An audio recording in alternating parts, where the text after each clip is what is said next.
coming onto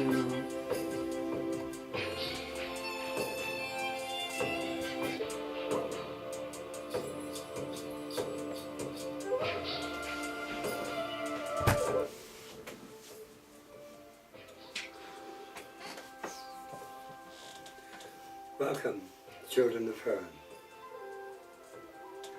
Well, I've gradually dealt with a lot of the witchcraft. I better not say weapons, because the fella beyond the camera with the red shirt fooled me up last time. It is tools, it's quite correct. I forgot one, which is the pentagram. What is the pentagram? What does it do? The pentagram is like, you can liken it to a telephone to the spirit world.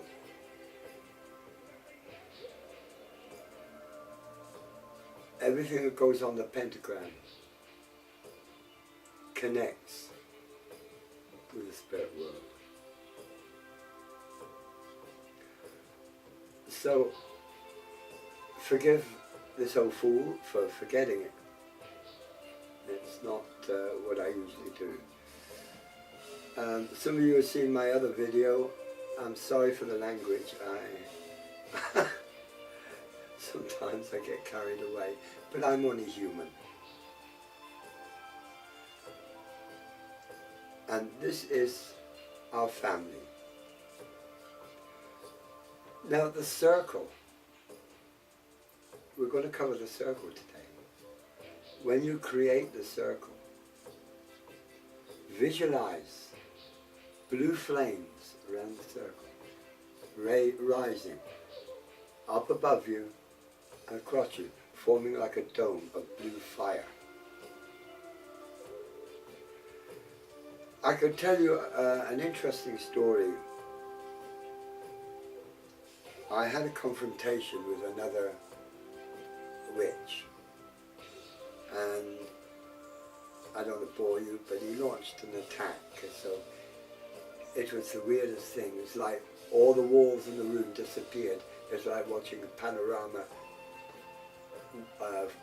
fight, if you like, war, battle. But the barrier around the circle gives you complete protection. And incidentally, within that barrier, a friend of mine, he had his own key, he came into the flat, and he came in where the circle was, and he stepped in and went against the barrier and to step into the circle. He was thrown violently backwards, and he couldn't understand what it was. The barrier is very real. It is like a fortress, if you like. Then you enforce this with the 4 guardians. These are the guardians of the watchtowers. They completely strengthen any part of the circle. So why do we need the circle? Excuse me.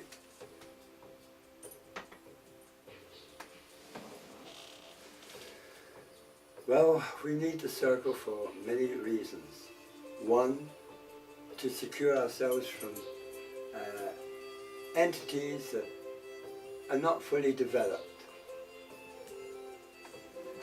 and dark entities. You know, every time you run a circle, you're transmitting, and they can pick this up as well. So we have to protect ourselves. Those that do Ouija boards, I insist that you perform a complete circle first. Better still, don't do it at all. don't do it at all if you don't know what you're doing. I can do a Ouija board, but I would do it at the end of a ritual, where there's still strength. Now, I've heard a lot of things on the Most Haunted and a few of the others, and they say, oh, there's a cold spot here, there must be a spirit. Well, I'll tell you something. If you do a circle properly, with full intention, you won't find cold. Will you, Adrian? No. No, you will not. It is bloody hot. It's roasting, it's like a furnace. I have to, if I'm not in robes, then I have to start getting light clothes because it gets so warm and so hot. So yes, there is temperature change, but it doesn't get cold by any standard. And I can see spirit with my, with these eyes. Now, I don't understand why people can't. Dark Raven one can see spirit, and Buffalo can see spirit. We've had amusing ones. I nearly got my lights punched out once by Dark Raven one, because my guide came in front of me. I knocked on the door because I was just courting it. I knocked on the door. My guide suddenly shifted in front of me. And Dark Raven one didn't know who this old man was that was approaching her, and went, I was going to thump him. Thought he was getting fresh with her. And she saw it was that I was behind him, and he faded. Lynn thought it was very funny at the time, but I wouldn't have if I got a smack in the mouth. It wouldn't please me at all. I've given you some of my experiences of cats. We have, in our home, it is haunted, we have a cat. And he prowls around sometimes. And we've seen him for real. I've gone to stroke him, my hand's gone through him as I'm talking to Dark Raven one, and I couldn't understand what was happening. We also had a bear. He looked beautiful. He had a lovely face. I saw his paws, if you can call them paws. I suddenly got a little bit nervous, to say the least. So yes, you can see spirit, but you have to be completely relaxed. If you're not, then you won't see anything. We all get wrapped up in this world. Oh, so we should. We're being taught we have a problem, we have to overcome the problem. So that's why things happen in this world. But the most horrific thing about it, in the spirit world before you came onto this world, you'd planned it all out. You knew exactly what you were going to go through from beginning to end. That is annoying.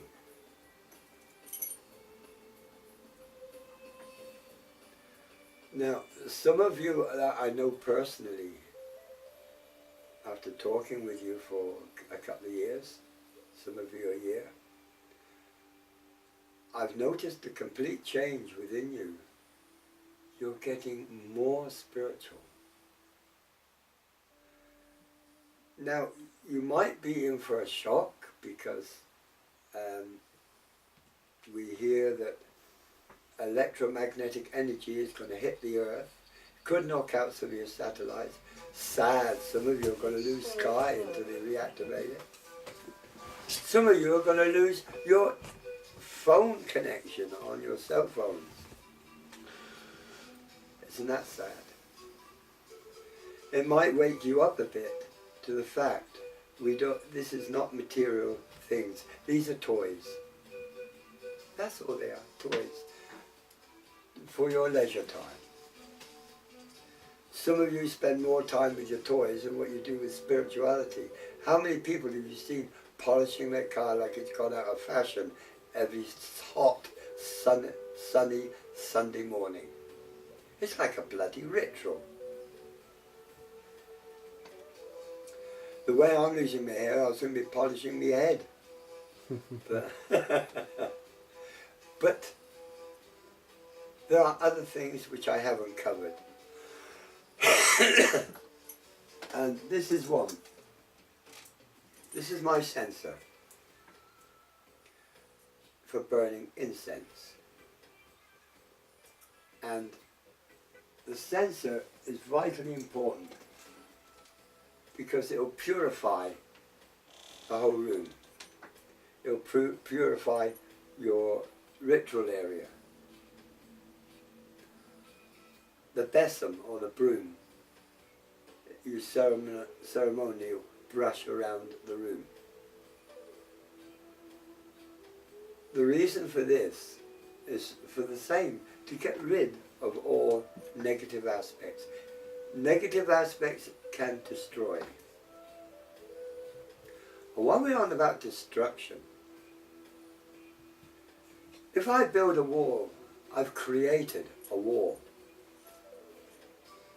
Along comes a fella, he knocks it down. Does he destroy it? No, he creates destruction. So he is creating as well. And I build a better wall.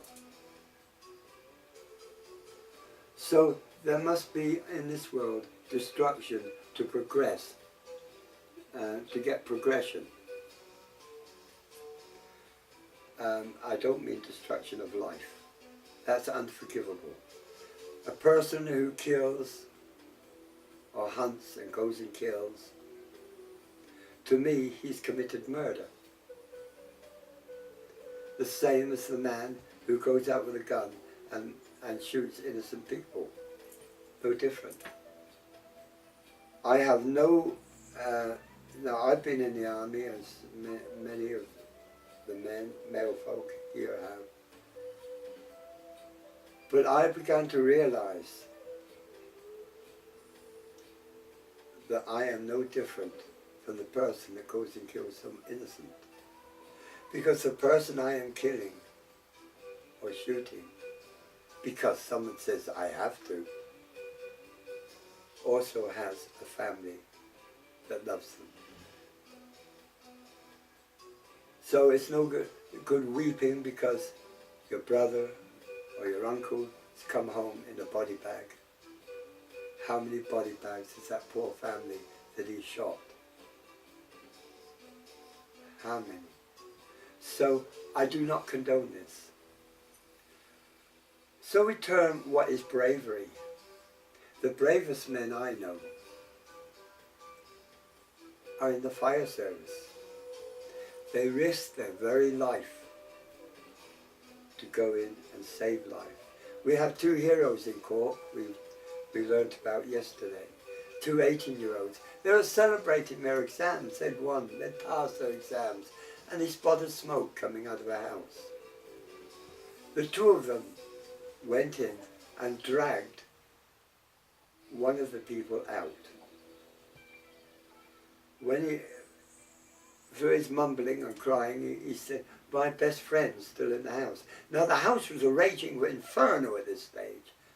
Those two lads had no protection. They just covered their mouths with a scarf. And they went in. Visibility 2 inches, 3 inches in front of them with the smoke. And they found the second person. And they dragged him out. They saved their lives. He didn't have oxygen. They didn't have anything like that. Just ordinary jeans and a sweatshirt. But these two brave boys, they were only 18, went in and saved these two lives. Isn't that wonderful, folks? We complain about the youth of today. You just gone past 15 minutes. And I've just gone past 15 minutes. Means you'll have to make a quick goodbye. I've got to make a quick goodbye. Okay. Merry we have met, merry we part, and merry we will meet again. Namaste and Shanti.